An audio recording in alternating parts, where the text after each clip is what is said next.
How would you feel if your first night as a married couple, your very first intimate moment, was witnessed by a group of strangers?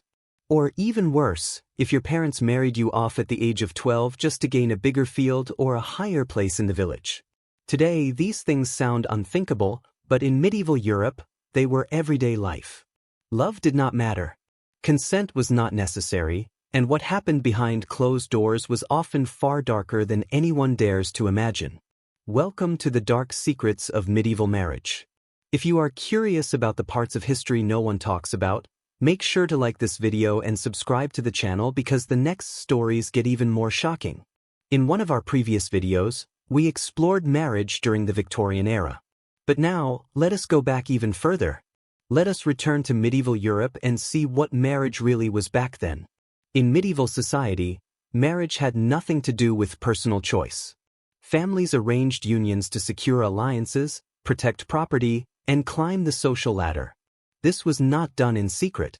It was public, open, and expected. The young people involved had no right to refuse, no voice in the matter, and no chance to question it. Marriage was a decision made over a table by parents or lords, sometimes before the children could even speak clearly. Betrothals, formal promises to marry, were arranged when children were still very young, sometimes at age 7. These agreements were sealed with a payment. The groom's family offered a bride price or dowry, not as a romantic gesture, but as part of the business deal. This money or goods represented security if the marriage fell through. The bride's family kept the payment. But once accepted, it was almost impossible to break the deal without scandal, financial loss, or legal punishment. The church required that both the bride and groom give verbal consent for a marriage to be valid. But this rule meant very little in practice. Families pressured children to agree. Girls as young as 12 were brought to the altar. Boys at 14. If a girl hesitated, relatives convinced her. If she resisted, she might be beaten or threatened until she says yes. That was enough. A yes under pressure still counted. Marriage was a method of social survival. For noble families, it was about power and land. For commoners, it was about labor, food, and future children. A daughter was a valuable resource.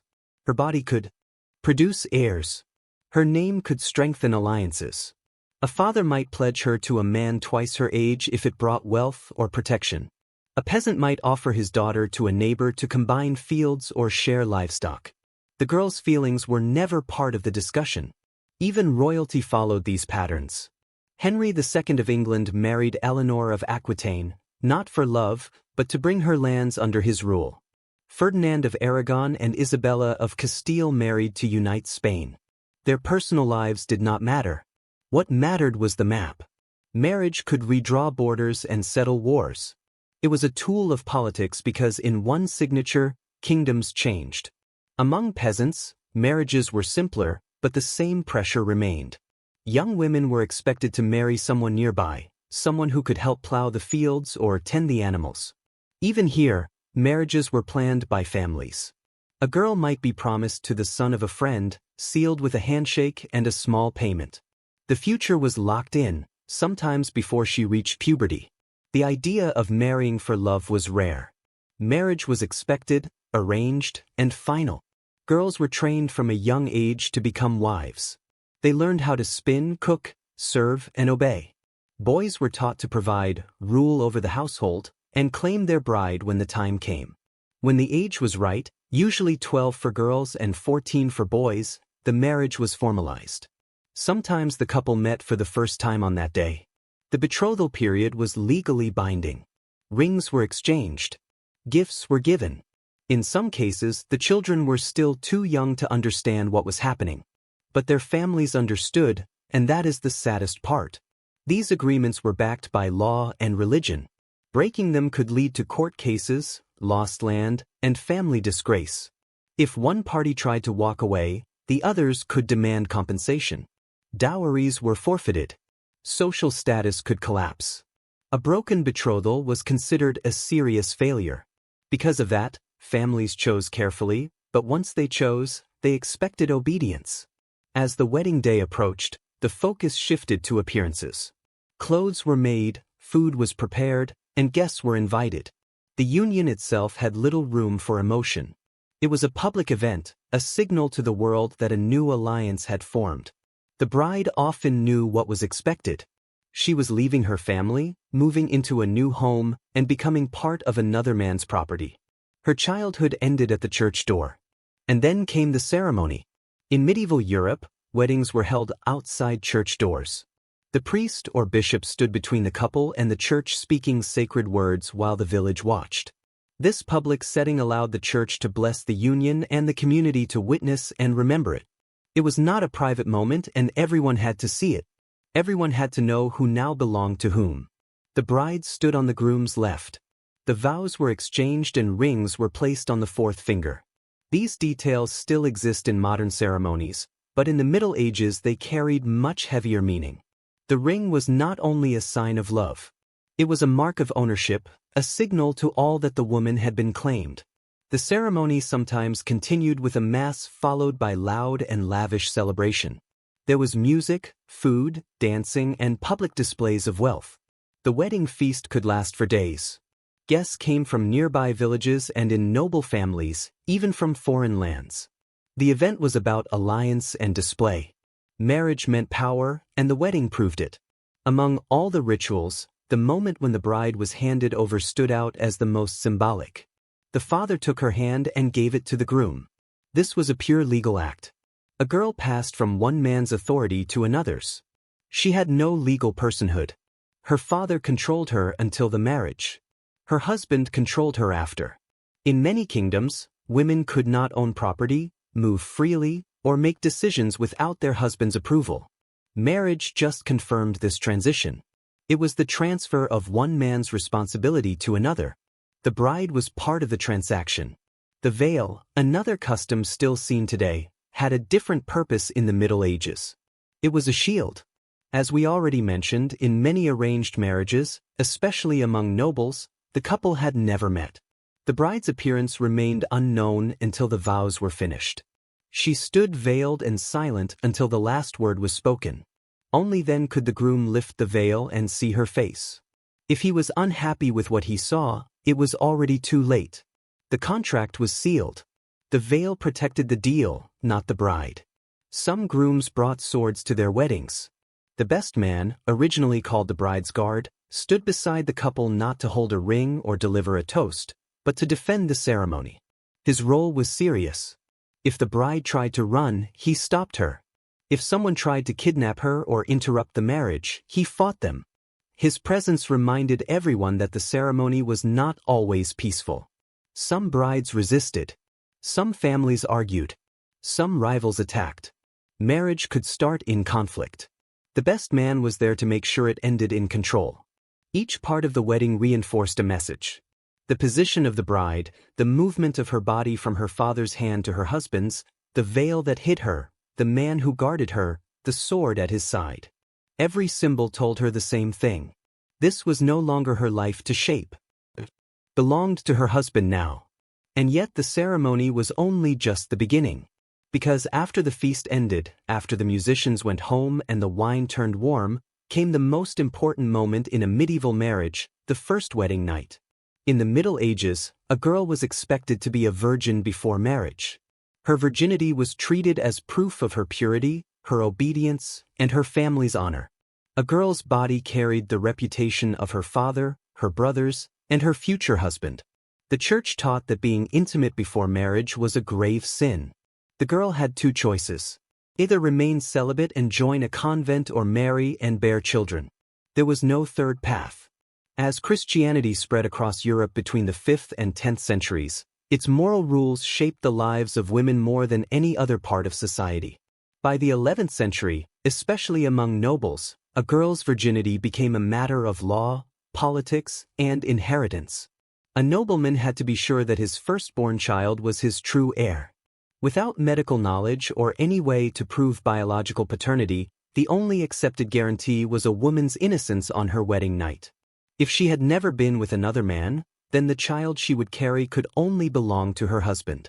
Families, especially among the nobility, demanded proof that the bride had been untouched before the wedding. This led to a custom known as the test of virginity. After the couple's first intimate union, the bed linens were checked for blood. If blood was found, it was taken as a sign that the bride had been innocent and that her husband had been the first man to touch her. Sometimes the blood-stained sheet was shown to family members. In more extreme cases, it was held up for the entire wedding party to see. This was done to protect the husband's name and confirm the legitimacy of any child born in the future. In noble households, failure to produce proof could lead to disaster. If the bride's innocence was in doubt, the marriage could be annulled. The family might lose a valuable alliance. The woman could be sent away, stripped of her status, or locked in a convent. In royal dynasties, an accusation like this could cause civil wars. If a queen's honor was questioned, her children could be declared illegitimate and removed from the line of succession. A single stain on a family's honor could unravel years of planning and bring down an entire house. Among peasants, the consequences were different, but no less cruel. In villages, if the bed sheet showed no blood, the bride might be mocked, shamed, or even beaten. People whispered, spread rumors, and sometimes took justice into their own hands. In communities where everything depended on reputation, a girl could be cast out and left to survive on her own. The law did not protect her, but the village enforced its own rules through humiliation and exile. Now, if you thought all this was strange, wait until you hear what came next. In some regions, another custom was believed to exist. Something even more disturbing. A practice known as just primi noctis, or the rite of the first night. According to this belief, feudal lords had the right to sleep with any peasant bride on her wedding night before her husband. It was a way to show power and dominance. Some historians believe this custom was more symbolic or enforced through taxes and payments rather than actual acts. Others suggest that it happened in rare cases but was kept quiet. In either form, it showed who had authority over a woman's body. There are stories and writings from the Middle Ages that suggest how deeply this belief ran. In medieval France and Spain, peasants often paid money to avoid this so-called rite. In some places, the church itself collected payment to waive the custom. Royal decrees were written to ban it, which means someone had been practicing it. In epic poems and legends, this rite is sometimes described openly, which means people knew about it, feared it, and accepted it as part of their world. Even after this, the newlyweds were still not free. Another custom waited for them, the bedding ceremony. In many European cultures, family and friends led the couple to their bed after the wedding. The bed was sometimes blessed by a priest. Music played and people sang bawdy songs. In some cases, guests helped the bride and groom undress. Then they were tucked into bed in front of everyone. Curtains were drawn and the guests left the room or pretended to. In more intrusive customs, witnesses remained nearby, waiting for a signal that the marriage had been consummated. In Iceland, at least 6 men had to witness the bedding to make the marriage valid. In some German towns, the community gathered outside the room while drums and pipes drowned out the sounds inside. In noble families, bedding ceremonies were taken seriously. Entire dynasties depended on the couple fulfilling their duties that very night. In Scotland, even if the couple had only been seen in bed together, it was enough to declare them legally married. In some parts of Europe, a couple who refused the bedding ritual risked accusations of fraud. Once the night ended, the rules continued. The church stepped in again. It set strict conditions for when a couple could be physically intimate. No relations were allowed on Sundays, Thursdays, or Fridays. During Lent and other holy seasons, intimacy was forbidden. Married couples were also expected to abstain during women's periods, breastfeeding, and for 40 days after childbirth. According to church teachings, physical intimacy was allowed only for the purpose of producing children. Passion, pleasure, or desire was seen as sinful. Some religious authorities calculated that a married couple should only be physically intimate once a week or even less. The church also taught that a wife could not refuse her husband's request for intimacy. This idea was called the marital debt. A husband could demand intimacy and the wife was expected to obey. Refusing him could be considered a sin, but a husband was not judged by the same rule. If he refused his wife, it was seen as less serious. And now that they were finally married, the woman had other obligations. From the moment they got married, women were expected to immediately take on their primary social function, bearing children. A woman's value in medieval marriage was measured by how quickly she could conceive and how many children she could produce. In a world filled with disease, famine, and poor hygiene, survival was uncertain. Many children died before their first birthday. Families needed large numbers of births to ensure that at least a few reached adulthood. Marriage was considered valid only after the couple produced an heir. Among nobles, this meant a male child. Daughters had value through future marriages, but a son meant security. A son meant power. A son carried the family name. If a woman gave birth to a boy, she protected the family's future. If she failed, she became a burden. In the 11th and 12th centuries, this pressure only increased. The rise of the feudal system and the growing influence of the church shaped how families operated. Women of noble birth were expected to produce heirs for political reasons. Their bodies were tools for dynastic planning. If they did not deliver a male child, they were often replaced. Some were sent away quietly, others were publicly rejected, as in the case of Queen Bertha of the Netherlands, whose husband, King Philip I of France, claimed she was too large and fat. But in reality, she had failed to give him a son. He replaced her with a married woman and ignored the church's warnings. Among peasants, the system was no gentler. Women were expected to give birth while also working the land. A woman could be pregnant and still harvest crops or carry water for hours. Her fertility kept the household alive. Each child was another worker. Losing a child meant more work, fewer hands, and deeper poverty. Still, no one eased these expectations. Women were expected to try again and again, no matter the toll on their bodies. Giving birth was dangerous. There were no trained doctors, no clean tools, and no pain relief. One mistake during labor could lead to death from bleeding or infection. And yet, women gave birth 5, 10, even 15 times. Some were lucky, but many were not. Each time they risked their life, and each time the community expected them to be ready for the next. When they were not pregnant, women managed the home. Noble women directed servants, organized estates, and hosted guests. Peasant women did it all themselves. Cooking, cleaning, farming, spinning wool, raising children, and keeping animals alive. That might have been the only bright spot in their marriage. For a few hours a day, they were in charge of something. And now you are probably starting to see the pattern. Yes, the church played a major role in medieval marriage, but believe me, some parts are darker than you think. No matter how true it is that according to the church's belief, marriage was sacred, the church did not act as if that were the case. From the very beginning, women entered marriage in a lower position.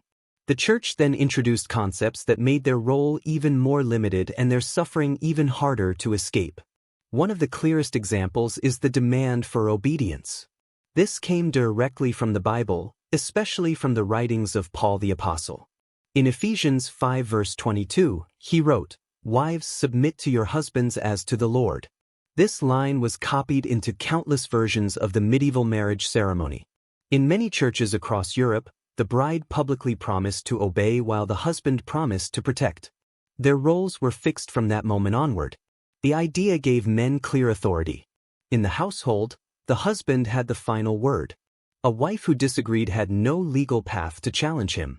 The church taught that it was her Christian duty to serve, to obey, and to stay loyal no matter the cost. Even in cases of abuse, the church rarely stepped in.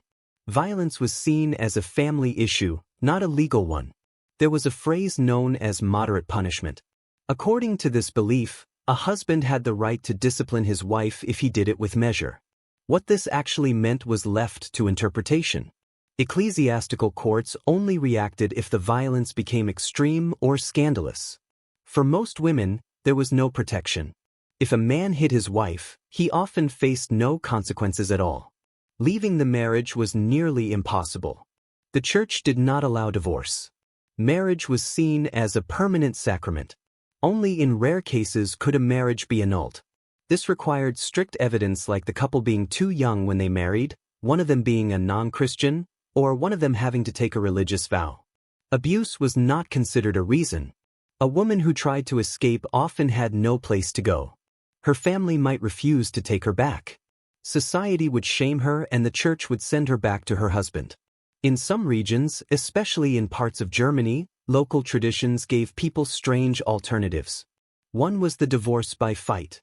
If marriage fell apart completely, a couple could often agree to settle their problem with a public fight. The man would stand in a hole waist deep with one hand tied. The woman would face him with a bag of stones. Whoever won earned the right to end the marriage. The fight was cruel, shameful, and public. The church officially did not allow this practice, but in areas where local customs had more power, it continued. Through these teachings and silences, the church helped create a world where women had few rights in marriage and almost no way out. The institution that claimed to protect the holiness of marriage did little to protect the people inside it. Today, many things have changed. Marriage is still seen as important, but love, respect, and equality now shape that relationship. Looking back on the rules and practices of the medieval church, it becomes clear that this was a time when sacred vows were used to trap people in suffering. And for this part of history too, we can say it is a good thing we were not born then.